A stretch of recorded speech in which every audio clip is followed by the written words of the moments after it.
She never lied to me. She never lied to me. She never lied to me. She never lied to me. She never lied to me. She never lied to me, but you did. She warned me about people like you, Finn. You lied to me. You claimed that you were just a man, that I had no mercy. You were different. You were more. You also said that you, the man, created the demon. Liar! The demon fuels the man. You don't paint your face to become the demon. You peel your skin to reveal it. Show me your face, Finn. Show me your true face. And I'll do the same. Bring your demon, and I will strip back my flesh to reveal the true nature of my dark soul.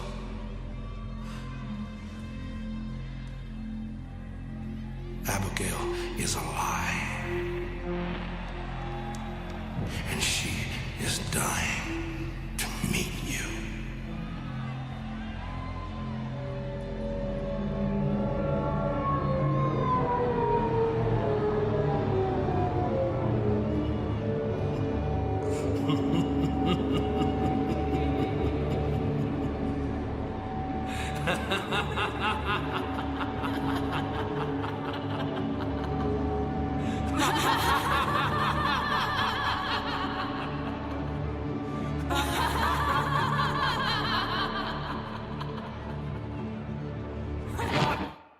The following announcement's been paid for by the Savvo and Stubby Show.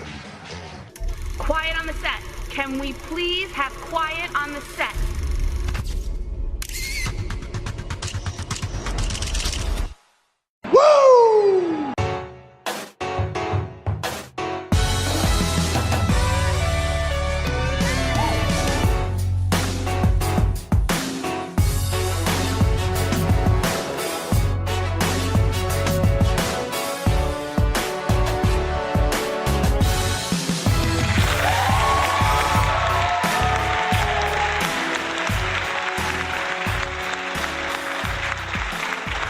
What is up, wrestling fans? It's me, S-T-U-B-B. Why? Because I'm the man, the myth, the legend, the mighty man himself, Stubby. Coming to you from the newly upcoming renovated, if that makes sense, the upcoming, soon-to-be renovated Kayfabe Studios here in Turlock, California. And I am joined by the usual suspect. We are down one player of the game, the gang. So we are now a two-man game instead of a three-man game, instead of a one-man game. Hakeem. There you go, the dream. Nightmare. He is the enigmatic, charismatic Greek mystique, Savvo the Savior. What's up, everybody? Wow, that was loud. We're back. And we got some information for you guys this week for the Savvo and Stubby show. We are 2 days away from the upcoming Hell in the Cell pay-per-view coming from Little Caesars Arena in Detroit, Michigan. Boom, bitches. We're prepared this time. For those that are not in the know, because you wouldn't be in the know, this is the second attempt at recording this. Technically, this is like the sixth attempt at recording this. But this is the second time trying to record it without having the notes to tell us where the pay-per-view is at this weekend. So I believe it is said to have 8 matches on the card. Is that correct? 7 or 8, Seven or something eight? like that. Right on. But we'll get into that later on in the show. But let's jump right into the news for this week. Is there anything specific that you want to touch on before I pull up my notes? No, let's hit the notes. All right. So the first topic at hand that really set me off was the fact that they had Dana Warrior on both Raw and SmackDown promoting the breast cancer awareness, which I'm all for WWE supporting, charities and whatnot. Right. But I've heard a lot of bad things about the Susan G. Komen charity. Oh, really? About misappropriation of funds. How are these people millionaires if they're a charity? Right. Where's all this money going to? But worst of all is the fact that they have the Ultimate Warrior representing breast cancer awareness. And what's the problem you have with that? The guy was an asshole. The guy was just a vile person behind the scenes, from what I hear. Specifically, there was a mention of one Todd Grisham. You remember Todd Grisham? Yeah. And I guess he had a show, or he had some kind of segment with Darren Drozdov. Yeah. and he made the comments calling them the queer and the cripple, and that's just Draws off. It's the cripple, paralyzed, right? right? I mean, that's just one instance. I mean, there's numerous accounts. If you Google it, What was the other guy's name? The queer being the guy being the queer that he's referring to. Todd Grisham. Yeah. Is he gay? I'm assuming. If not, I mean, I don't know. I just remember the name. He was in WWE guy. Yeah. not that there's anything wrong with that. I'm just trying to get the story straight. That's all. My point being, WWE doesn't want to have China in the Hall of Fame because of her bad press. They have so many people that they don't believe in the conduct that the way they carry themselves outside the company. But here you go, having a guy like Ultimate Warrior being, the forefront, representing this. And not only that, but do you have to have cancer now to get a pink WWE Championship belt? I mean, the cause is cool. Don't get me wrong, but I think it's pretty fucking lame how they're gonna grab the ropes and then you got all the heels and faces in the ring together. And not only that, but if you actually have breast cancer or any form of cancer, do you want to be reminded on every program that you watch in October? I don't. I don't have cancer, but I wouldn't want to. People take that. I mean, I don't know. I would think something like that you don't know until you actually experience it. And just talking about it is awareness. You don't have to do the pink colors, and not only that, but it's a specific pink. So Susan G. Komen is making some money off of a color. I just think exploiting it to that nature is even bad. Yeah. I don't know. It was hard to watch. And if you watch SmackDown, one of the ladies didn't even look like she was really able to handle the segment. So, I don't know. And then Dana, it's kind of banking off her husband's name, don't you think? Right, pretty much. But I mean, her name is not... I guess when she got married, she was Dana Hellwig, but by association now, she's Dana Warrior. Dana Warrior, yeah. He changed his name, yeah. Is it just me, or does she look a lot like... what's her name? Summer Rae.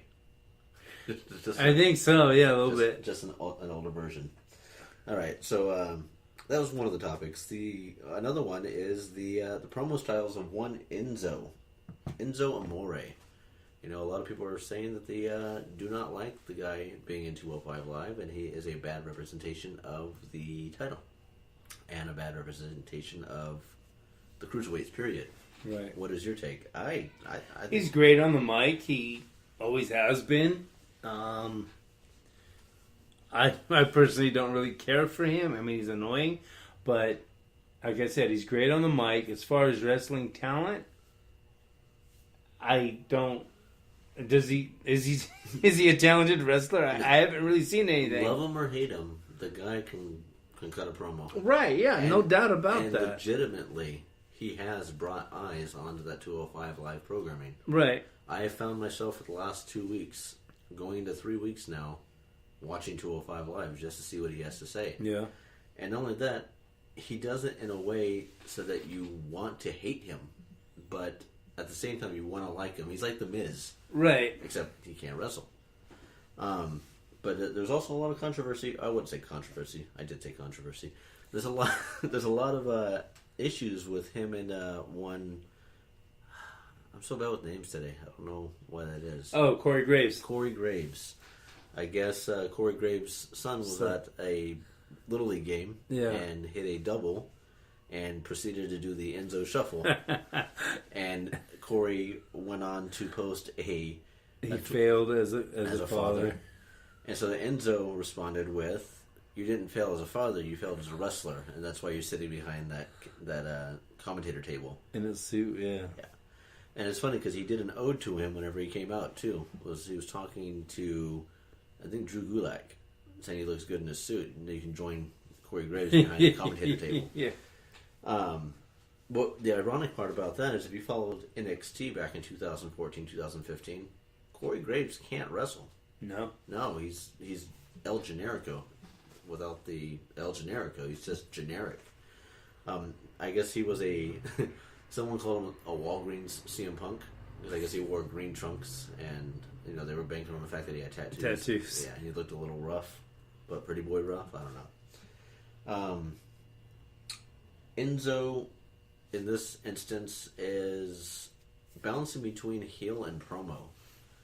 And, it comes up in discussion that you had the Daniel Bryan and The Miz. Mm-hmm. You had John Cena and Roman Reigns. And now you have Enzo and pretty much the whole locker room where they're making promos more true to life than it is a gimmick.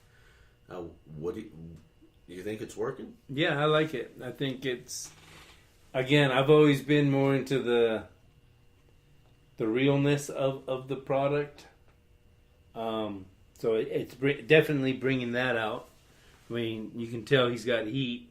Of course, they're exaggerating it a bit because, they're giving him the time to do all these promos and everything and cut up on everybody. But, yeah, it's definitely working. What do you think the environment is in the locker room? Do you think Vince... I think people probably hate him pretty much. Do you think it's legitimate, or do you think a portion of people don't like how he represents himself, but really can respect the fact that he's actually upping the level of the 205 division? I don't know if he's upping the level necessarily, but he's upping the awareness of it. To me, upping the level would be talent-wise. But I think they can... I mean, it's like you can appreciate him, but you can respect him for what, his talent, which is on the mic, but you don't have to like him. And that's what it basically comes down to. You know what would have made this a perfect build? Is if they actually have Enzo that really knows how to wrestle, but he's selling it like he doesn't this whole time. He doesn't, yeah. And then all of a sudden he just starts clearing out the division. Well, I mean, who knows? Maybe that will happen or can happen. I just don't understand how you can be in the Performance Center for as long as he was and not have to know how to wrestle. I find that very hard to believe.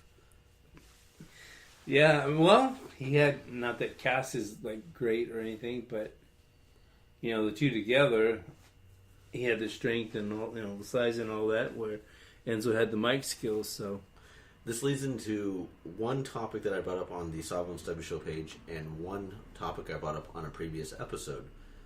With Enzo bouncing in between heel, bad guy, primarily being the heel, does this feel like a build back with him and Cass? Cass being a heel, and the fact that Enzo already is a mouthpiece, but, now he's got the belt, or the title. Sorry, Roger. He's got the title, and he's actually making a name for himself. So you're implying because possible information? I'm pretty sure you remember me about two episodes back saying I think that this is leading them to getting back together. Yeah. Because everyone hates him, so Cass kind of sticks up for him.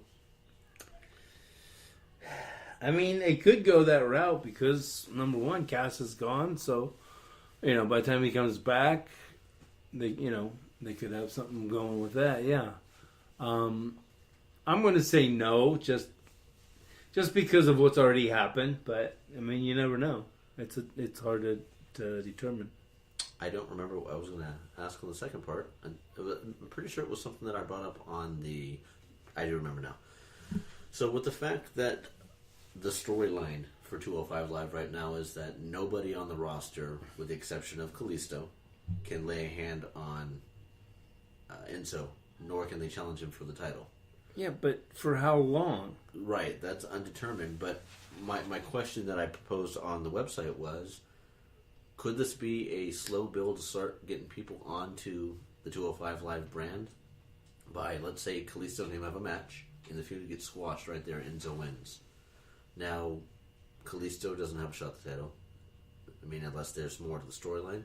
So the following Monday or Tuesday, Angle comes out, introduces another 205. But in the process, he's introducing lower level 205 Live guys. Mm-hmm. Until finally we get someone like Rey Mysterio, which I know is far-fetched because Rey really doesn't want to come back to WWE, primarily because of his schedule. But you get someone like Johnny Gargano or Tommaso Ciampa. There's a lot of talent there in NXT right now that can fill those roles. You're in that weight level? Yeah. And then not only that, but you're not just giving him opponents, but you're building the brand itself, because right now it's the same 15 people, 16 people, night in, night out. The problem or issue that I have with it is, number one, how long is this no contact clause going to last. It's WWE. Anything can happen in WWE. No, right, exactly. But it's like realistically, that wouldn't happen realistically. But You're telling me this stuff's not real? I'm saying that wouldn't happen realistically. Nobody can touch him as long as he holds the title. I mean, I'm assuming. That doesn't make sense. Number two, Kurt Angle's not in charge of 205 Live. It's you're right. That So is weird. who is? Do you know? It would be SmackDown. It's a SmackDown product. It comes on right after SmackDown, so I would assume Daniel Bryan. Unless Kurt Angle's stepping in for the fact that Shane is so distracted with his Kevin Owens angle. But I mean, like how Triple H and Regal are in charge of NXT, kind of like who's in charge of 205? I'm assuming it's probably So they don't have anybody really. no, Okay. not that's been introduced. This actually leads into my next question or the next topic. A lot of people have wondered what happened to AJ Styles. We haven't seen him wrestle since early September, and there is talks that he is being saved for dark matches to keep fans interested in staying in the arena until 205 Live starts. So, if you go back and look, I think his last time he was on TV was September 6th, somewhere in the beginning of September. He's been on TV doing commentating, but he hasn't actually had a match on live TV since then. Right. Yeah. And so this is to back up or help promote 205 Live by keeping people in the seats because everybody wants to see AJ Styles Right. wrestle. Do you think this is hurting AJ Styles' stock for the television fan? No, I don't. Why? Because the more somebody goes away or you don't see them that often, when they do come back, it brings the whole thing over again, you know, a whole new resurgence in it. I mean, me personally, I don't think the 205 Live brand is really struggling. I think they just need better writers. You got to get, you got to engross yourself into the characters, and it's kind of hard to do that. A lot are going to say because it's an hour programming. A lot are going to say there's too much programming now, and even an hour is too much. What would you do to combat it at this point? Because I watch it now, and it's not bad. Drew Gulak does an angle where he is protesting wrestling for the most part, no chance, holds the sign. Oh, really? And he does a PowerPoint presentation. And he goes over each slide. Every time. See, that's actually kind of cool. It's hilarious. I mean, after the show, I'll show you it. Excuse me. And it's entertaining. And then you've got someone like Enzo, who obviously is just bouncing comments off of everybody. I mean, some of Enzo's things are like stupid, though. I mean, They are, but it's funny because we still have that sheep mentality. You listen to that crowd, and they're still saying soft. yeah. But, yeah, I mean, I just wanted to get your take on what are you thinking. You think Enzo will make his way back to the main roster at some point? At some point, yeah. Because the guy's money. The other topic I want to bring up was Bray Wyatt. As we see here, the upcoming introduction to one Sister Abigail. Mm-hmm. If WWE, in my opinion, and again, this is Stubby's opinion, and WWE, if they can do this character correctly, at least in my vision, which my vision's correct, we both know this, this could be one of the greatest characters that WWE's ever come up with. And a lot of people are going to go, how can you say that? I mean, the guy can't wrestle, yada, yada, yada. This could have been one of the longest builds for a character. If they can turn this guy from Husky Harris, from Nexus, over to a cult leader. Actually, he went from a guy wearing a Hawaiian t-shirt, looking like he's from the Louisiana Bayou, to now looking like he's a hippie cult leader, like a Manson-type character. Right. And his character has evolved just like The Undertaker. To an extent, Undertaker kind of stayed the same character, yet he adapted to the times. Bray Wyatt's evolved. And what's great about this is he cuts these promos that are kind of repetitive and redundant and makes no sense, quotes verses and whatnot, and says he's a god. He's delusional. So you get this feel like this guy is not all there. Right. now you have the ability to bring in a character that was mentioned 2+ years ago, Sister Abigail. Right. I mean, he's got a finishing move named after it. The angle with Randy Orton now makes sense. The fact that they killed off the supposed Sister Abigail's character and the spirit now is still in her. If they do this correctly, this is something they could have done with Dean Ambrose, with him being a lunatic. Just the fact that this guy just is not all there. But to do it my way, I would think that it has to be a post-production or a pre-record type thing where they add the special effects in on screen. Yeah. But when he's in the ring, he's just his normal self. But he does a whole upside-down crab walk thing. He'll start muttering to himself in the corner, kind of like how Mankind used to rock back and forth. Yeah.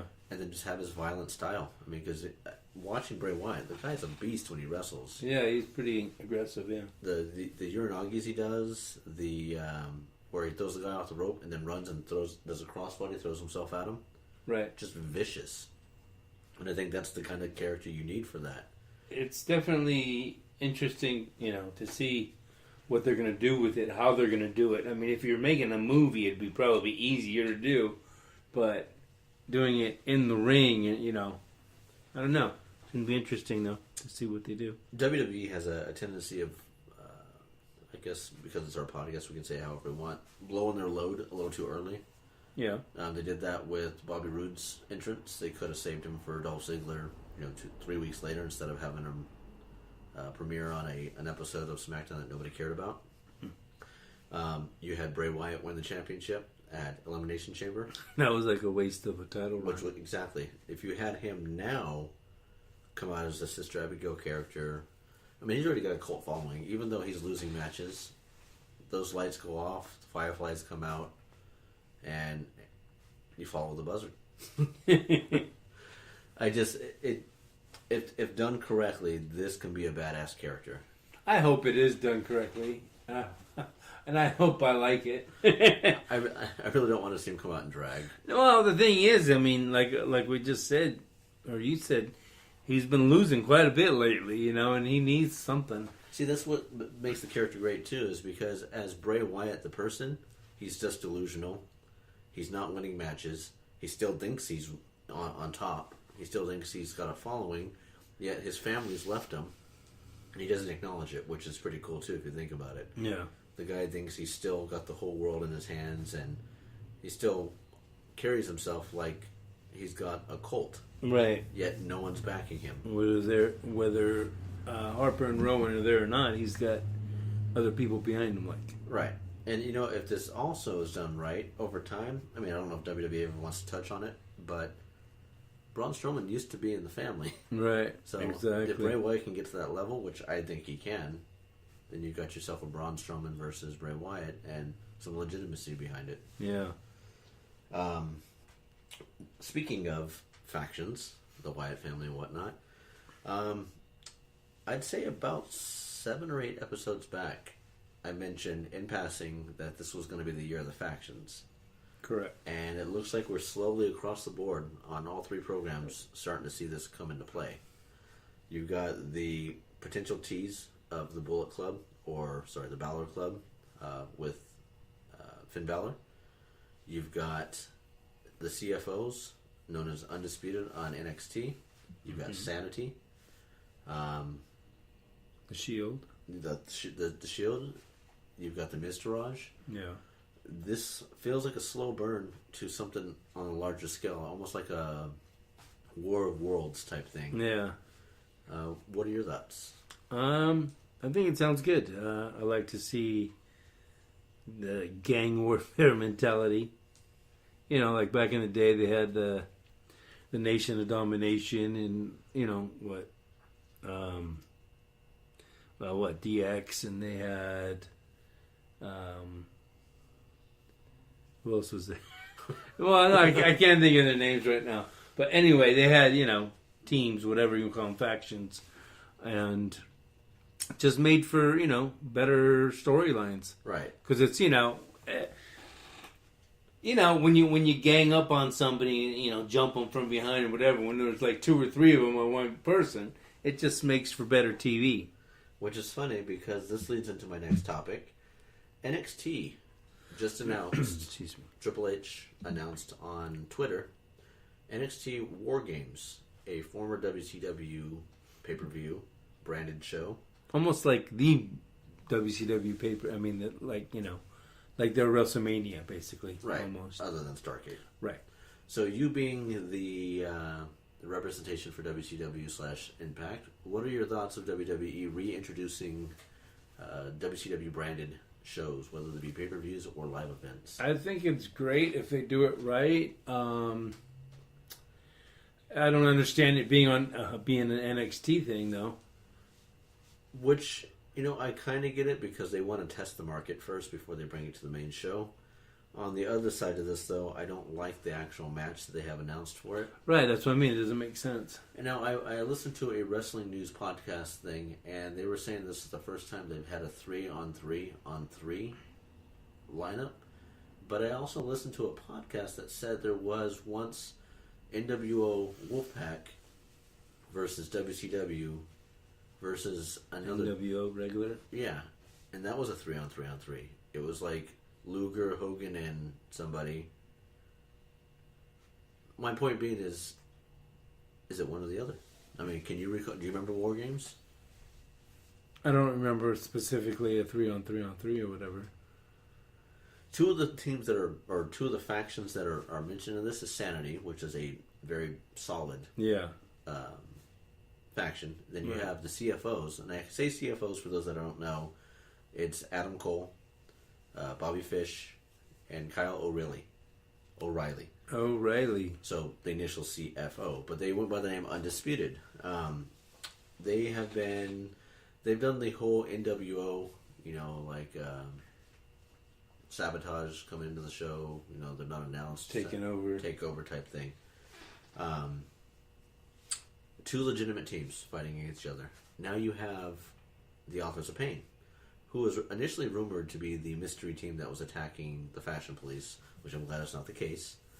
Who's the third member? Roderick Strong. Oh. Which does not fit. Yeah. And it's so out of left field. Strong's kind of like, isn't he more of a face? Yes, and so I think they're trying to turn Authors of Pain. But how do you take two brooding guys and make them baby faces? Legitimately. You had them wreck the tag team division for the longest time, and now all of a sudden they're... Well, I mean, it could be like the same thing what they're doing with Braun Strowman.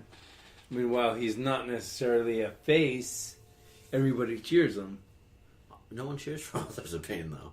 I mean, at least not that I see. I like them with their talent in the ring, yeah. But the cool thing that ties into all this, Paul Ellering had competed in two of these War Games, and from what I hear, two of the first two War Games. The Road Warriors, yeah. Yeah, so it's cool to see it come back around full circle because he's managing Authors of Pain. Right. It's a perfect segue, too, because speaking of Authors of Pain, another tag team that looks very similar, potentially coming back, or faction, The Shield. As if WWE cannot, once again, help but blow their load a little early, they've posted a poster for TLC showing all three members of The Shield on it. Where it's obvious it's leading to it. Right. But, the whole kayfabe thing seems to be dead. Well, when they put Ambrose and Rollins together as a tag team, you kind of figured it was going to come back. Right, and this is one thing I can say WWE is actually doing pretty well, is the slow build to it. Teasing they're going to do it, then not giving it to you. Teasing they're going to do it, and not giving it to you. It's literally like junior high, high school all over again when that you get that first kiss and then leading into the potential of, nookie. Boner. Yeah. What are your thoughts of S.H.I.E.L.D. coming back together? If it's all three, which it seems like it is, I'm for it. That's the only way it can be. Which is funny because as much as I hate to admit it, even though I'm a Roman supporter, I'm a big Roman Reigns, I'm glad he's doing what he's doing type thing. Yeah. A lot of people were like, putting him back with the Shield's not going to be enough to get him over, but it's happening. Okay, whether or not they're shoving, they shove him down everybody's throat, whatever you want to call it. he delivers in his matches, every match. I mean, he doesn't really have bad matches. Maybe he, needs a little more skills on the mic sometimes, but I mean, that comes in time. Shit. There's worse people right on the show. It's like, I don't get it. I mean, come on, fucking Ultimate Warrior. He just fucking ranted nonsense, and everybody loves him. What's nice about Roman Reigns is he carries himself in a cocky way. Like, yeah, so what? I'm the guy. And, yeah. And his promos come off the same way. It's like, you want to step in the ring with me? Yeah, I mean, you don't got what it takes. Right. It's like, my promos might be lacking here and there, but let's settle it in the ring. Yeah. And really, as long as you back it up, but that's the part that turns me kind of heel, because not only is he saying my promos kind of suck, but I'll still kick your ass. It's like, he knows he's got the backing of...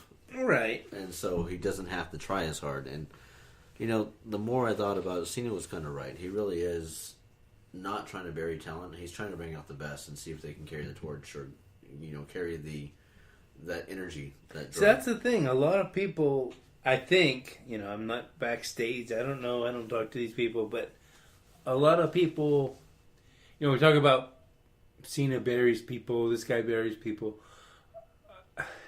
If you've had so much success and, some new guy comes along, you definitely notice, okay, that's going to be somebody good in the future, but if he's matched up against you, do you really want to put him over? I mean, that's what the game is all about. Yes, I get it, but, as the more success you get, I mean, you do get an ego. Right. So... everybody's accused of burying people. Hogan, Flair. I mean, Talking about burying, did you do a Salvo six-pack this week? I did not. Okay, because I feel like I'm burying all your topics if I did. No, I didn't. I did not. Because these are topics that people are talking about right now. Yeah, right. One of those most recent, we'll jump over to the women's division, Mickie James. Mm-hmm. Do you think it's been long overdue for her to get... Yeah. I mean, I hope they do her better than Giggity. I hope you beat me they to it. do her better than they did like the Dudley Boys. Not that I wanted to see the Dudley Boys win another title, but it seemed like they just kept losing, match after match. Well, here's the problem I have, and I'm sure you're seeing it. The WWE writers cannot figure shit out. Get a clue, guys. Right. Seriously, get a clue. You're doing this angle where Alexa Bliss is calling her an old lady. First of all, she's 38 years old. Second of all, she's so goddamn hot for a 38-year-old. I mean, there was a phase when they were calling her Piggy James. Right. But you're doing this whole old angle, and she looks better than half the girls on the roster. Right. That angle doesn't work. And if that's what ugly is or old is, then it's not that bad. Then she's a gilf. I'm just being honest with you. Right. No, she's a MILF. Oh yeah, I know she's a mother, but the way that Alexa's playing it up, she's a gilf. Well, yeah, but it's just part of the storyline. Like, trying to get under her skin. And this also worries me too, because this falls right in line with what I did on the Stubstradamus with the whole women's division. Yeah. Because now Mickie James all of a sudden is in the title hunt, which she wasn't 3 months ago. 2-3 months, yeah. And it makes me wonder if they're slingshotting these or hot-shotting these titles onto women just so they can get rid of it. Let's just make it sound. It just makes it sound cheap. It does. But I mean, you had some concerns about it this morning when we were talking about it. What do you think about the whole concept of them breaking off and doing a women's division and eliminating these titles? I think it's great, but what do you think if they did it on Raw for one full hour instead of having, okay, it'd still be a 3-hour program, but one of those hours be the women's and only women's. I don't think writing is creative enough to do it. I think that they can still keep the 3-hour program, make it a network exclusive since they don't have to deal with advertising, commercials, and whatnot. And you have enough women on this roster to really get some good writing here. And you can have someone, some of the Hall of Fame women, backstage help write the program. They could be the bookers like Arn and Dean do. It just, I feel like we're seeing the same matches on Raw and SmackDown. It's never a one-on-one. It's always a multiple. Right. And only one person truly has a storyline right now. If you think about it, I mean, what's the real storyline leading up to the upcoming weeks for any of the ladies right now? Is there a storyline that goes, oh, I can't wait to see what happens next week? Not really. And then when you're watching Raw and SmackDown and you see Alexa come out, you're like, oh, here comes Nia, here comes Sasha, Yeah. here comes poor Bailey. Poor Bailey, you finally got what you wanted. She out need of it. no. She needs, dude. I honestly have nothing against her. I know it's her character. I don't like what they're doing with her. Which is officially dead. They now. need to. She's got to turn heel and attack Sasha. That's the only way I'll appreciate her right now. I kind of wonder if it's too late. No, it's not too late. I mean, It's never too late. there are some characters, once you bury them too long or too much, there's no coming back from it. And a good example is one of my topics coming up, which is Dolph Ziggler. People still, if they get him in a good storyline, I think they'll still appreciate him. They need to put him with a tag team. Make him a solid tag team with somebody that is also kind of like Sami Zayn. Someone that's kind of floundering right now that doesn't quite have a build, and just make them dominate. You know, the tag team division is hurting right now, and you can do the superstar shakeup and mix it up. Yeah. Dolph is, from what I'm hearing, is out the door come November. Put him with Neville and make him the Body Donis 2.0. No, but there's actually talks that Dolph Ziggler's contract is up in November. Yeah, there's been talk about that, yeah. And he's opting not to re-sign. I mean, look at everybody that's left WWE like this in 2017. Cody Rhodes, or even like, Drew McIntyre when he left. It seems like they're just getting a rut because there's so much talent and they keep getting new talent and developing, new talent that, some of them get lost in the shuffle. He's probably better off going somewhere else, whether it be New Japan or, even Impact. I mean, I don't know the future of Impact, but I do. And actually, it's going to be one of the topics I bring up. But maybe it is time to move on. I mean, so Bobby Roode is going to be his last. It's projected to be his last feud. Mm-hmm. With obviously Bobby Roode going over. But Dolph is kind of alluding to it during his promos, saying, "You guys don't know what you have. I'm the best in that ring." Which, to an extent, I have to agree. The guy is really good at selling. Yeah, he carries damn good matches. Just in a day and age now where character build is more important than the matches, which is sad to say, he's overlooked. They need to bring back Vicky Guerrero to manage. Yeah. Oh, that would actually be a good way to get him over again. I fucking love the way she'd come out. Excuse me. That was fucking hilarious. But yeah, he definitely needs something. But on the topic of wrestlers being done or gone for a long period of time, we've got two WWE superstars that we will not be seeing for a while. One of those being Jeff Hardy, with his shoulder surgery. Apparently, he's been wrestling injured for a long time. Yeah, but finally, with all the bumps he takes, man. So he's got a torn rotator cuff. He's projected to be out 6 to 9 months. Yeah, it said something. He's gonna most likely miss WrestleMania. Yeah, that was what I was going to bring up to. Is now the time to bring out broken Matt Hardy? I mean, his brother's on the shelf. This could be enough to cause him to... I think if it is... it'd be a great time, yeah. But I think somebody needs to... Bring it like out. If Sheamus and Cesaro attack Matt Hardy by himself and just do a major number on him. Or maybe if he just realizes he's in a tag team setup with him and Jason Jordan, that's enough to break me. Gimmick alone. The other being John Cena. Initially, he was announced to be at Survivor Series. With that being said, he'd only missed one pay-per-view cycle, being out for one pay-per-view for Raw. Then he was taken off. Initially, he was going to be put onto Survivor Series just so that they can have a main event draw, because Brock Lesnar was not going to be on Survivor Series. John Cena now has been announced not to be on Survivor Series, and Brock Lesnar is to be scheduled. Oh, really? Yes. This is very similar to last year. John Cena was out after No Mercy. Came back late December 27th. Did a couple house shows. That's the same exact case this year. He's going to be back on a house show, I believe, on December 23rd, or the week of the 23rd to the 27th. He's got a couple house shows. 2 of those being Raw, one of those being SmackDown, because he's a free agent. He has that ability to jump between the two shows. Where does that leave Cena? I mean, are we looking at his last days with the company, you think? I don't think so. I think... When I say last days, I don't mean he's like gone for good. I'm talking Rock status.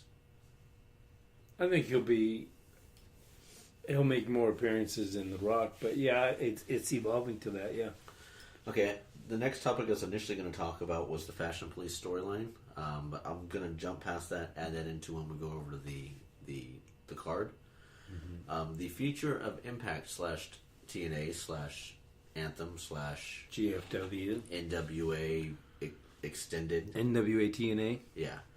On that topic, one Billy Corgan, who owns the rights to NWA, is looking to revitalize the NWA? Yeah. Is looking to revitalize the company and has a 20-year plan, which sounds a bit extensive, but he wants to treat the business like an actual job, like a 9 to 5. He wants to have health care, he wants to have dental, he wants to have 401k. And he understands this is not going to be a 3-year thing. It's not going to happen overnight. But he wants to be competition against WWE. And it sounds like he still has interest in purchasing Impact Wrestling. What are your thoughts of Billy Corgan being... I think I need to go buy some Smashing Pumpkins albums. I think that's great. When he first came on the scene in TNA, I was like, what the fuck is Billy Corgan doing in TNA? It's like, where is this going? I can't really honestly say that it helped or made it worse. I don't know. I mean... Now, am I incorrect? NWA was a wrestling organization that was been around since like 1940 something, right? Right. And they probably before that. They haven't been a factor in 20 plus years, correct? Well... They were like WCW originated from NWA.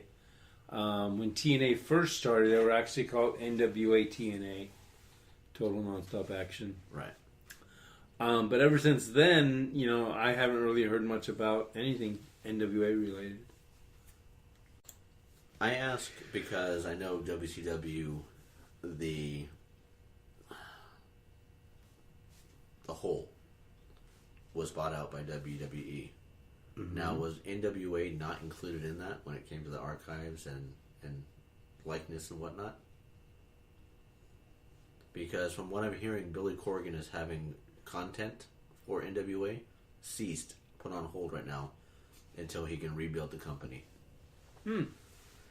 Which is pretty neat, because if you think about it, this is a guy who's not just, a musician, not just an entrepreneur.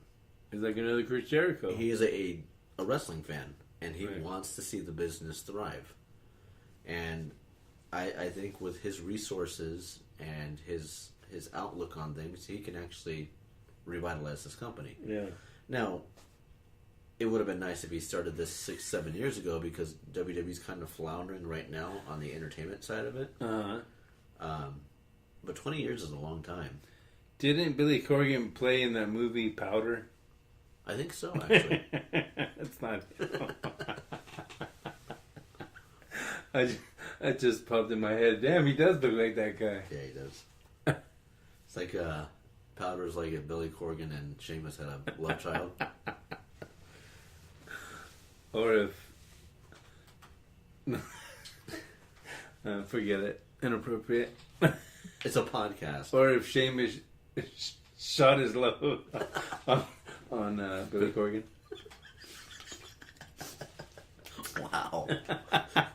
I can tell you right now. Well, I mean, come on, look how white he is. You know? I'm telling you right now, Roger's cracking up. You know, if Roger was here, I kind of had him in mind for that I'll one. do Roger's part. Wow. Wow. All right. Wow. Right. Wow. Wow, mister. Wow. So, you ready to jump into this card for this upcoming pay-per-view? Yeah. All right, so give the whole specs again, even though we kind of opened the show with it. Okay, we got Hell in a Cell this Sunday from Little Caesar Arena in Detroit, Michigan. I'm sorry, what's the name of the pay-per-view? Hell in a Cell. Hell in a Cell. Yeah. I've been calling it Hell in the Cell. Oh. No, Helen L. Yeah. No, you got me all screwed. Helen Ellen? Hell in a Cell. Let's see. We have the Fashion Police will return, Make an appearance, whatever. but I mean, they're not in a match according to this.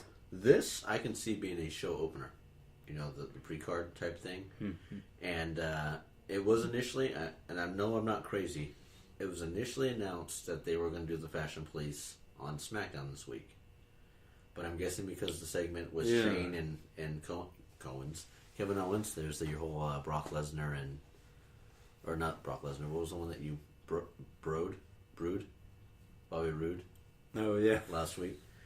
Kevin Owens, I think their segment went too long, so the Fashion Police were pushed.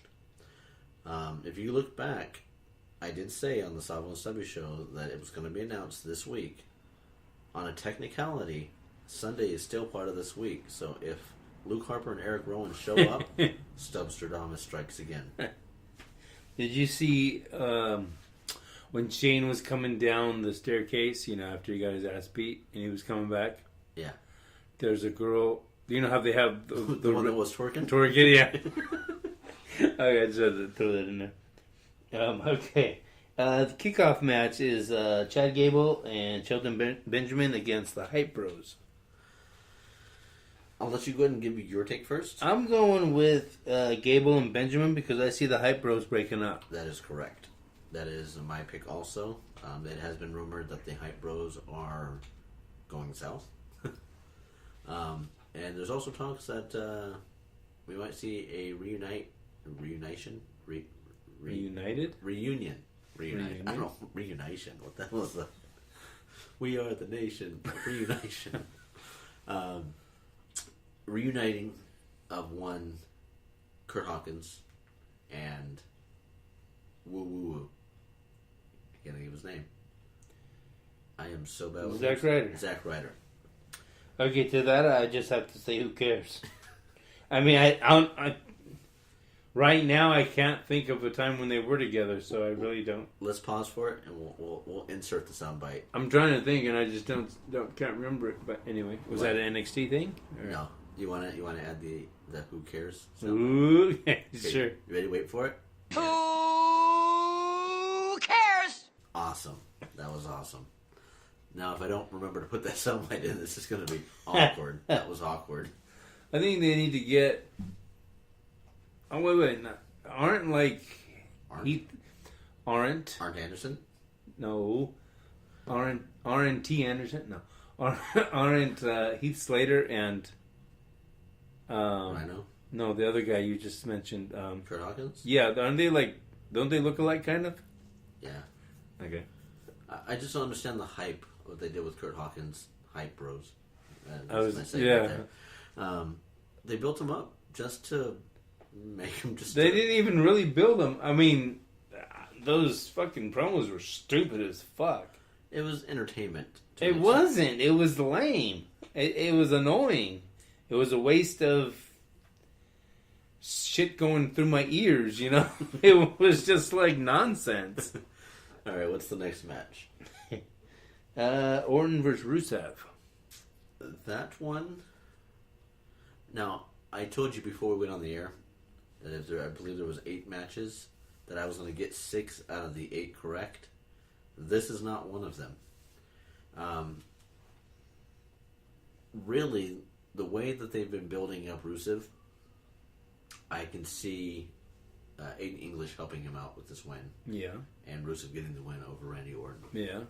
I'm gonna laugh if this is one of them that I get right, and then I get one that I thought was obviously right, incorrect. But yeah, I see Rusev.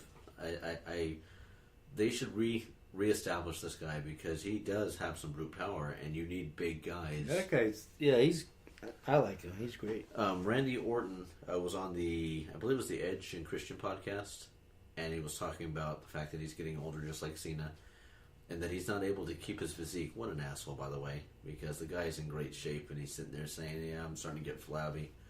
And you can see his abs, and I'm getting flabby. Yeah, but what's he doing to keep those abs? He's Right. probably doing so much But more. what he's wanting to do is trying to get that out of shape heat where he doesn't look the same, like he's getting heavy. There was some points where if you go back and look, At times, sure. Yeah. Not recently, though. But yeah, he's intending to do it going forward. So I wonder if this is one of those things where Rusev gets over, Randy disappears for a little bit, and then boom.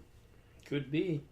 I mean, he's been in like every SmackDown pay-per-view, like this year, pretty much, right? And pretty much lost them all. All those ones against Bray and then Jinder Mahal. I mean, that was 3 in a row there, and then Bray was like 3 or 4.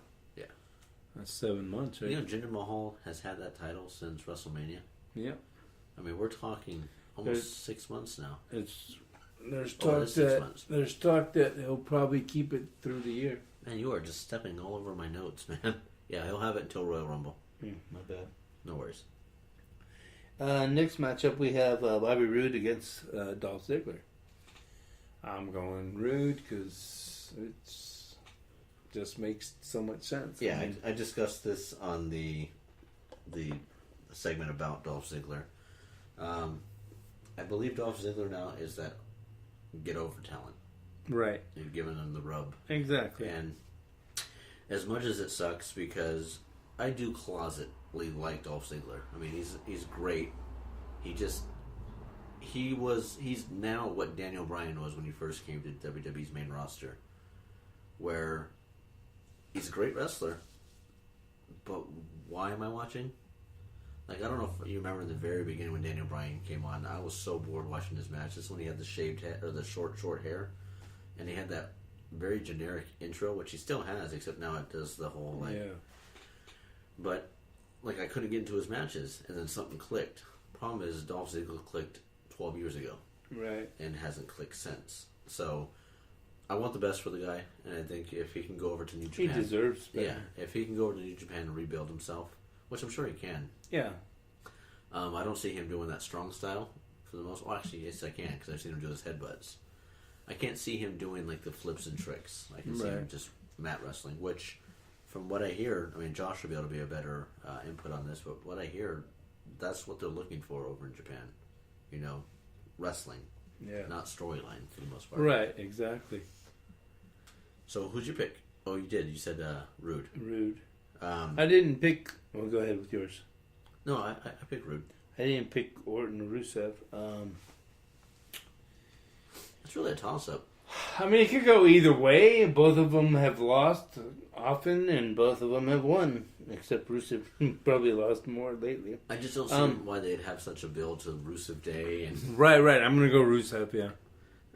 you think it'll be a clean win, or you think Aiden Probably English? Aiden English will help out. It's weird, too, because on the Edge and Christian podcast, Randy Orton really put over Aiden English. He says this guy's hungry, and he sees good things for this guy. Yeah. And I have to say, Aiden English does the in-the-ring performer better than Elias Sampson did. Elias Sampson was hot when he first came in, with the whole gimmick of playing the guitar and everything. But Aiden English is pulling it off better. It's like he's the SmackDown version of Elias Sampson and vice versa. I think... I don't know. I don't agree with that, but whatever. I like to hear what I like to hear what Elias Sampson, or Elias, whatever the fuck you want to call him now, is going to say, in his little songs. Where Aiden English, I don't really care so much. I like the fact that people put him over as a great singer.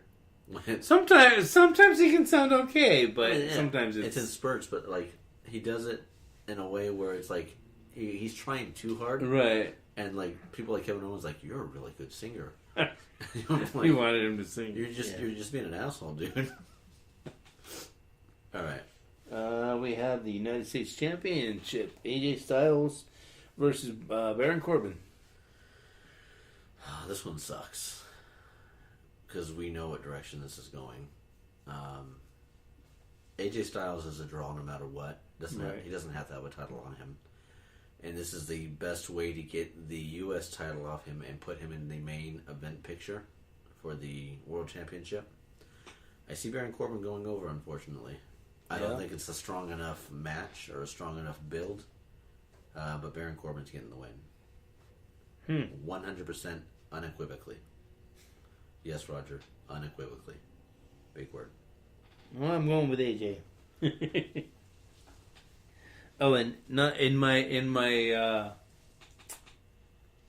Roman Reigns against John Cena match last month or whatever it was. I went with Cena, as you recall. Well, you guys both went with Roman Reigns. Now, the reason I went with Cena, I know he was supposed to be leaving, but we've been saying he's going to be leaving for like 3 months, 2 months, whatever. So that's why I still went with him. But I just wanted to clarify. Right, and we knew he was leaving, but it was also one of those things where this was an out of the blue Twitter build-up that seemed kind of odd. So it was almost like they were shotgunning the storyline. That's why I was more confident that Roman Reigns was winning that one. All right, we have a tag team championship match. The New Day against the Usos. Hell in a Cell match. This is the second of the 8 matches that I'm not going to get right. Again, it can go either. I mean, definitely can go either way with this one. Right, and I see New Day keeping it just because there's got to be something new. There's got to be a new feud somewhere. This New Day and Usos feud is fantastic. These guys really work well together. But how many times can you see it, and how many times are the belts going to bounce between the two? Who do they have lined up on either side? That's kind of the research we have to do.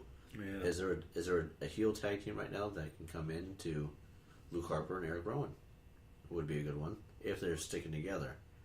If that's the case, they would be heels. How about this? Usos win it, and Gable and Benjamin challenge.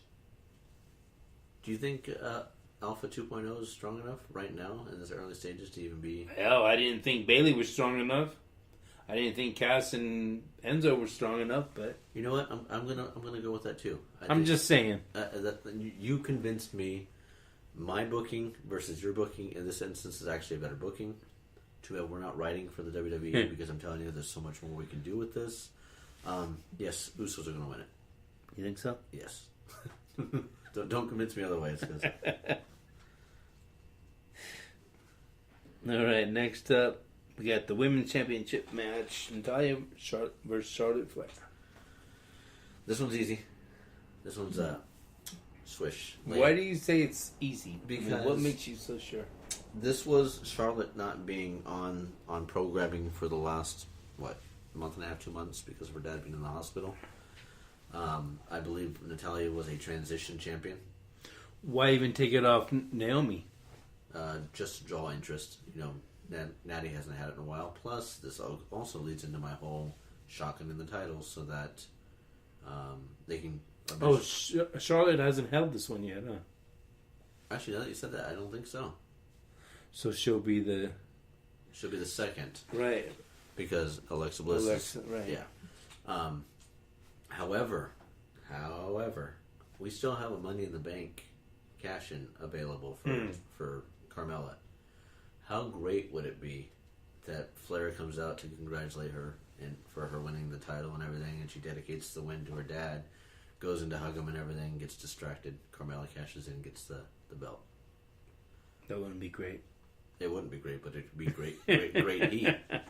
Be great storytelling. So Natalya was a transition champion, unfortunately, to hold it over until Charlotte came back, and I think Charlotte's walking out with that title. Sorry about it. I think I'm going to go with Charlotte also, just because people with the whole Flair health scare and all that, people are more like behind Charlotte. Ric Flair health scare. Sounds like a bill that Donald Trump used to put in play. You know, health scare. Yeah. Ric Flair health scare. Next up Just the health scare alone was what convinced you, not my whole take on it. What a heel, dude! You're a heel. You're an ass. Hey, what'd you have to say about it? Exactly. Whatever. I don't even care. Well, no. The logic's there, no? Yeah. Don't patronize me. Next we have. Well, I'm not saying this is in order, but we have a championship match: Jinder Mahal against Nakamura. Do you want the spoiler, or you want... Mahal's going to win it. Right. Mahal's not going to be stripped of the title until at least January. Right. Possibly December, but right. Right. No, it'll be January. It'll be John Cena versus Mahal at Royal Rumble. And John Cena will get number 16. 17, sorry. And Mahal will end up going over to Raw. Mahal to Raw. The Maharaja. That was good. I just came up with I like that one. Yeah, don't hinder ginger. How they get there, I don't know. I mean, you can only do this, the Singh brothers interfering so many times. Right. I'm wondering if this is going to be a clean win. If it is, it's going to signify that Nakamura is dead in the water. And WWE doesn't know how to write for him. Sorry, WWE doesn't know how to write for them. Did you see that? I did, once again. This time it wasn't hidden in a promo. It was blatant on live TV. He didn't like, hesitate. He said WWE or WW champion. Right. Someone needs to inform him, unless they're doing it as a rib and letting him just say WW. Which, if you break it down, he's saying it correct. It's the World Wrestling Championship. You don't need to say entertainment. It's not the World Wrestling Entertainment Championship. It's the WWE Championship. So you don't need to say it? Technically, no. Okay, so do you need to say tuna fish? It's called a tuna fish sandwich. I'm sorry. It's a tuna sandwich. We all know tuna is a fish in the fish family. Tuna fish sandwich. Do you say I want a cow? Do I want a cow steak? I'm going to put this on the Savvo Subby Show page, and I'm going to get votes. And I already tell you now, Roger's going to put polka dots for some reason. Oh, I'm sure he will. But I'm curious to know, do you call it a tuna sandwich or a tuna fish sandwich? Because we already know tuna is fish. Savvo, it irks him when I call it a tuna fish sandwich. This has been going on for years. To the point where I do it intentionally. I'll ask for a tuna fish sandwich. So, what is it called when you put cheese on it? Tuna and cheese? Oh, it's a tuna melt, huh? It's not a tuna fish melt? Well, it depends. Do you melt the cheese? I need to edit that out because that just went against my argument. All right. Please strike that from the record. Hey, now I'm getting hungry for a tuna sandwich. You almost said tuna fish sandwich, didn't you? I was going to say it sarcastically. No, you were not. No, I never say tuna fish. Anyway, do you say I want pork carnitas? No, they're called pork rinds, though, right? They're not called rinds. Yes, but it's just identifying what kind of rinds. Is there chicken rinds? There's probably, I don't know, there's probably beef rinds? cow rinds. Yeah. Cow. Beef. I was getting confused with the tuna. You know what sounds thing. really good right now? A cow steak. Anyway, and the last and final match we have Shane McMahon against Kevin Owens. Hell in a Cell. Falls count anywhere. History. First of all, whoever made this match is a fucking idiot. I'm sorry. Why? What is the purpose of a Hell in a Cell? Just a cage match, right? The actual story behind the Hell in a Cell. Well, the way WWE does it. No, just if you were booking it, what is the purpose of the cell? Oh, no interference, basically. You don't leave the ring. Right. It's padlocked shut. Right. How do you have a Hell Falls in the count Cell? anywhere. Yeah, you're already giving away what you're doing. Right. You're saying, hey, we're probably not going to make it to the ring. We're probably going to do shit off of other shit, and shit's going to happen. It's going to be a lot of shit. That was almost like Shinsuke. Shit's gonna happen. Shinsuke. So, people were like, well, this has happened before with Mick Foley and Undertaker. No, that match never officially started.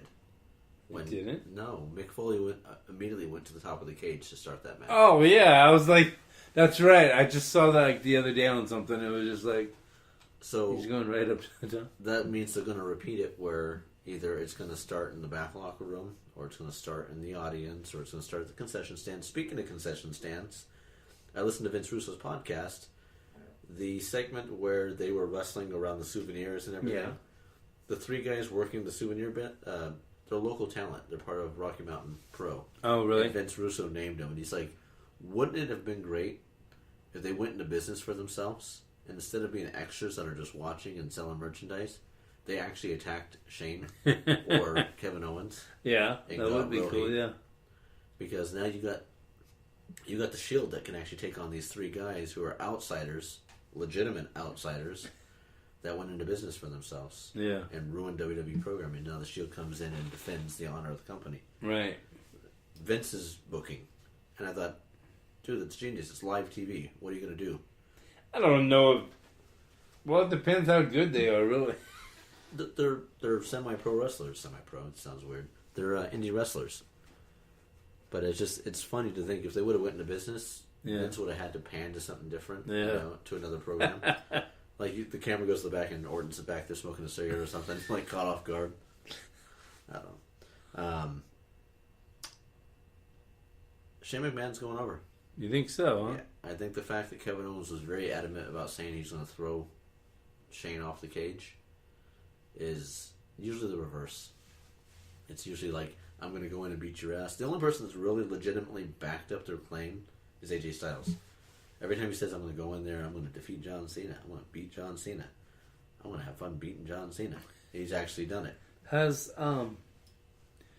what's his name? Has Shane, in all these, like, main event matches that he's had? He's lost them all. Okay, yeah. I was going to ask, has he won them? I mean, majority, anyway. I'm going to go Owens. I don't know. I just see Shane as, the bump king, and there's a lot of heat backstage. I've heard that a lot of the wrestlers don't like the fact that he's doing what he's doing, because it's like, okay, I'll jump off this cage from 20 feet up high and do this, setting the precedence. right? But I don't have to wrestle until 8 months from now, if I even have to wrestle then. Right. While these guys that have to wrestle, week after week or whatever. But in all fairness, he pretty much kills himself when he does this. Right. Which, I mean, if Hardy has to sit out for 6 to 9 months because of a torn rotator cuff, Shane's not getting any younger. I mean... No, I know, but Hardy's doing that shit week after week, year after year, consistently. I know he's out right now, sure, but Shane... He doesn't have to wrestle. Well, see, here's the other thing, too. Kevin Owens, there's talks that Kevin Owens is going over to Raw. So you can have Shane win this. He just came over to SmackDown. The company's floundering, man. They got to build storylines somewhere. And he's a big guy. So, I mean, put him in with other big guys. Stop putting him up against little guys. He's big as far as being, heavy, but he's not, like, tall. But he's a legitimate brawler. Right, from his right. style. And it would be nice to see him against Samoa Joe or something. Two big guys. That would be. So that's going to be another faction, though. That's more reason for Kevin Owens to go over to Raw, because Triple H is there, and Right. he can put together his Right. wrecking crew. I don't know, some clever name that they'll come up with. That's really not that clever. Based on the matches that are on this card, based on the go home show for SmackDown, on a scale from 1 to 10, where do you think this pay per view is going to fall?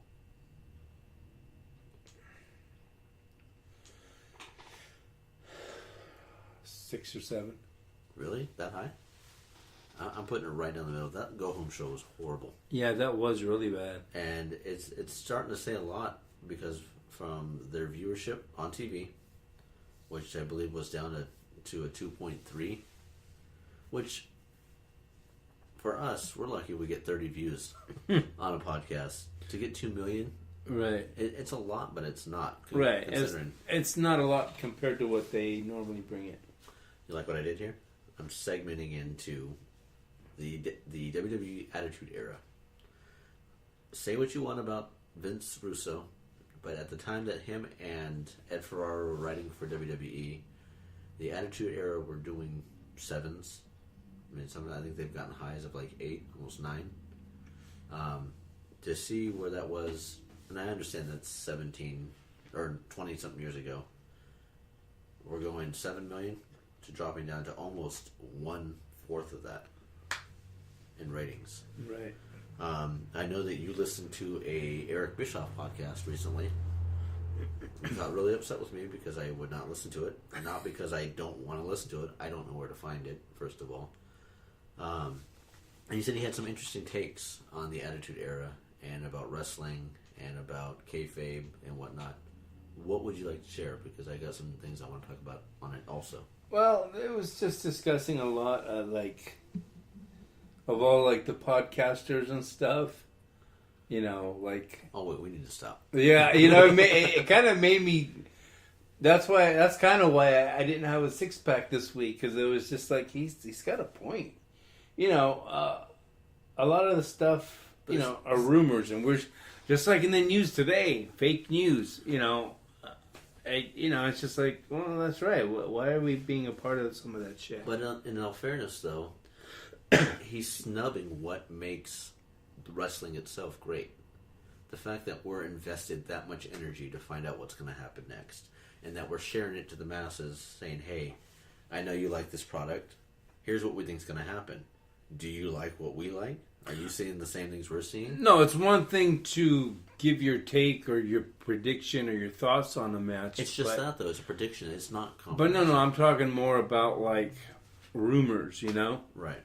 Which, I mean, he was the one that I heard from his podcast that whole announcement with Kurt Angle, Jason Jordan, Right. that it was gonna be like he had an affair with somebody. But because they did in TNA, they did an angle where An angle. it was actually an angle with AJ where he supposedly had an affair with somebody, and she started I think she came. No, she didn't. She didn't. She did come. She didn't stalk him, but there was footage of them, going into a hotel room and this and that. But there was no affair. It was just she set him up or something. It was unfair. But what? Unfair? For AJ, yeah. Yeah. Because he's married. It's known that he was married and stuff, or he is married. So it was he had an affair. He gave her that AJ style. Sorry. But I mean, I don't know. Just listening to his podcast, I can respect some of the things that he is saying, and there was some stuff where they were talking about when Kiss, the band Kiss, was involved with WCW, and that Destroyer character guy, the wrestler. I mean, it took a lot. It takes a lot of balls to come up with these ideas, even though they might sound stupid. But shit, a lot of the stuff that is going on today seems stupid. But hey, that's just my opinion. Vince Russo was king of these stupid ideas, right? But a lot of that stuff he threw out there stuck. It actually worked, right? That whole attitude. But see, he was also which brings me back to full circle to this. It was a different time. Right. It was one of those. It was the era of grunge. It was the era of literally Degeneration X. It was that literally Stone Cold too. You don't give a shit about too much, and almost like a hippie, carefree mentality, but we go with the flow type thing. Where now we're in that snowflake era where Ginger can't cut a promo doing a voice of a Japanese guy without hurting someone's feelings. It's a fucking opinion. It's a joke. Right. He's an actor. He's not going on in the NFL doing it. Right. Where there's scripted television backing that storyline. Right. And you've got all these people that are just, they're social justice warriors. And they're ruining wrestling today. You look back to the Attitude Era, I believe that Kevin Nash, Scott Hall, and the Clique ruined wrestling back then. That's where it's. I see it as that's where it started, and then when Nash actually came out and said, that it was rigged. I mean, sure, we all kind of knew it was. We knew it was fake, but it was believable. To what extent, we Right. didn't know. There were storylines in place that were somewhat believable. Right. And you can actually let go of reality for a moment and actually get absorbed into the storyline. Right, definitely. But what happened at Madison Square Garden, with them breaking kayfabe and someone recording it, the age of technology is also ruined. Definitely, yeah. But what I think did it, as much as it revolutionized wrestling and got such a draw fan base wise, the New World Order, NWO, and the fact that Vince McMahon bought out WCW, that was the time that it died. Because prior to that, you actually had kayfabe. You had realism where heels can only go on one side of the locker room, babyface has to go on the other. When you were in public, you were an asshole as a heel. You wouldn't sign autographs. Right. You pretty much told people to fuck off. I mean, there was Dr. Schultz smacked that reporter, literally fucking up his hearing. Right. Legitimately carrying the storyline. There's an interview with Undertaker and Vader. Yeah, I saw that. And And, the guy Vader like- was gonna beat his ass. He's like, I'm going to beat your ass. Oh, the Indian guy, right? Yeah, Or he's like, something. I'm Yeah. going to beat your ass before I beat his ass. Right. Like, he's still stuck with the gimmick. I'm sure Vader and Undertaker are like best friends. Right. They go drink coffee together somewhere. Back in the day, I used to go to like AWA matches because that's what came out around here in the Bay Area, Cow Palace. But even in like San Jose ones, the convention center. But anyway, they'd always have like the ring set up, and the good guys would come from one side, the heels would come from the other side. Right. That's how it should be. Right. But, we're in that, even I can say I'm in that generation where I used to know what kayfabe was. And as I grew older, just like Santa Claus, at some point you realize it's not, so I'm sorry if there's any kids listening, it's not what you thought it was. Roger was here to go, wow. Yeah, wow. Wow. Wow, Stubbs. Wow. Wow. But to outright take away that mystique, you don't go watch the Avengers going, oh, this is bullshit. They can't really do that. That's not real. There's no green guy. How is he shooting a spider web out? I said green guy, not gringo. But you don't do that. You go to a movie being able to subject yourself to the fact that it's a movie, but get immersed into the storyline. Now, given WWE hasn't had the strongest storylines, that leads to my next point. When you look back during the Attitude Era, USA Network wasn't driven by advertisement as strongly as they are now, which a lot of these networks are. So many commercials on Raw, Jesus. TNN and Spike TV, they were a little more edgier.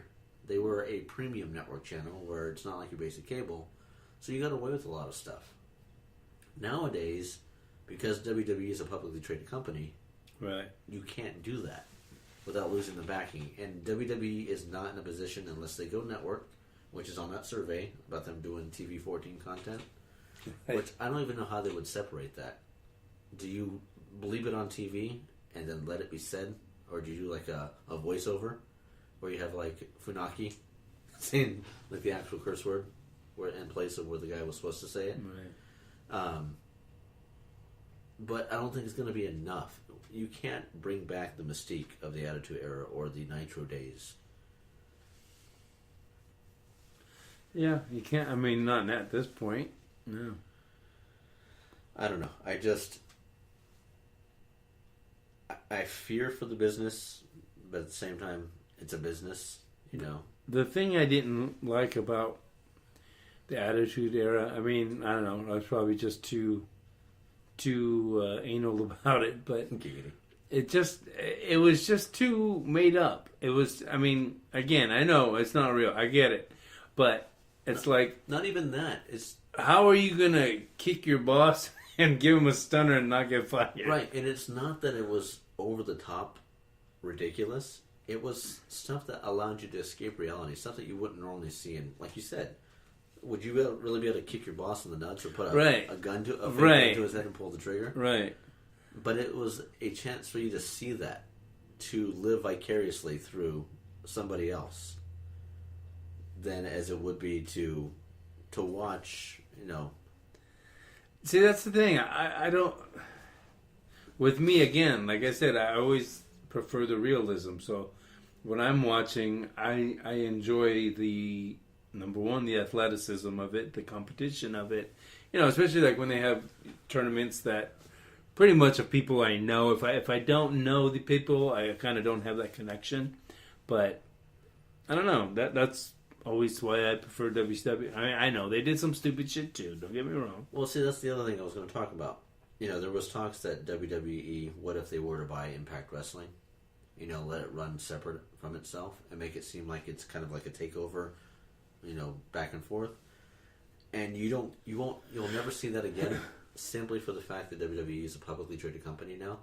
So even if we snuck past these dirt riders and these asshole podcasters that get the dirt sheets and they get the rumors ahead of time, it's a publicly traded company. So any kind of assets that you take in are going to show up, and then it's spoiled. So you can't come in, buy up Impact, have these wrestlers start talking shit. You got a feud going on because it's obvious it's a Vince McMahon program. Yeah, I mean, as far as WCW, I think what they should have done was kept, because they made it like Shane bought it, right? Right. I think they should have had him just run it and kept it going. See, that was another thing. I listened to the Edge and Christian podcast this morning, and they said at the time they were in Fort Lauderdale doing some live booking stuff, and they saw that Shane McMahon supposedly bought WCW, and they were not let in on it. They had no idea that it was work. In fact, that was the days, right? And there wasn't the technology to verify or anything like that. So whenever you heard something, until it was disputed, that was fact. All surprise, right? And like you were saying too, NWO wouldn't be around today if we had the technology at that time, right? I mean, we had internet. Don't get me wrong, because I remember trying to download pictures of Sunny, and it took like a half hour to get an image. Remember the AOL? Oh yeah, I loved it. But even then, your dirt sheets were WWE, right? And whatever they told you, you were getting it from the source, right? If they told you that was what it was, Stone Cold Stone Cold tossed the championship into the Hudson River or whatever it was. That really happened because you saw it and nobody disputed it. Bischoff was one of the first to give away spoilers when he announced Mankind was going to win the title. Right, which if you look back at that fucked them over, because then people switched over to Raw to watch it. And I didn't. But it pulled over the ratings. Right. All right, so with that said, I think we ran kind of long on this episode. It was supposed to be more of like a Hell in a Cell. See, did it again. Precursor, prelude, pre-show, predictions. And that's what it was. Yeah. So with that said, as always, it's me, S-T-U-B-B. Why? Because the man, the myth, the legend, the mighty man himself, Stubby. And Savvo signing off. Thanks for listening. Hope you enjoyed it. And there's news that the Wetback and Cracker Power Hour will be returning back to Spreaker or to the podcasting realm soon. I don't know why I did the whole hand gestures like that. It's Undertaker's urn.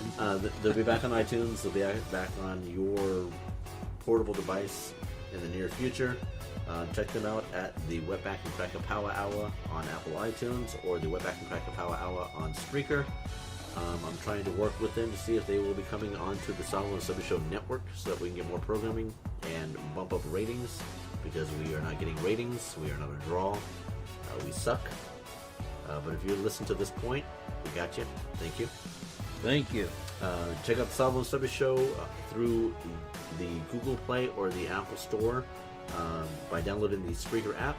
Download the app, click on the little search thing in the corner, type in Savvo and Stubby Show, boom, we're in your pocket, boom, we're in your ear. You can also check us out on Facebook.com/Savvo and Stubby Show, or you can check us out on YouTube.com/Savvo and Stubby Show. And as always, guys, wrestling's real. People are fake.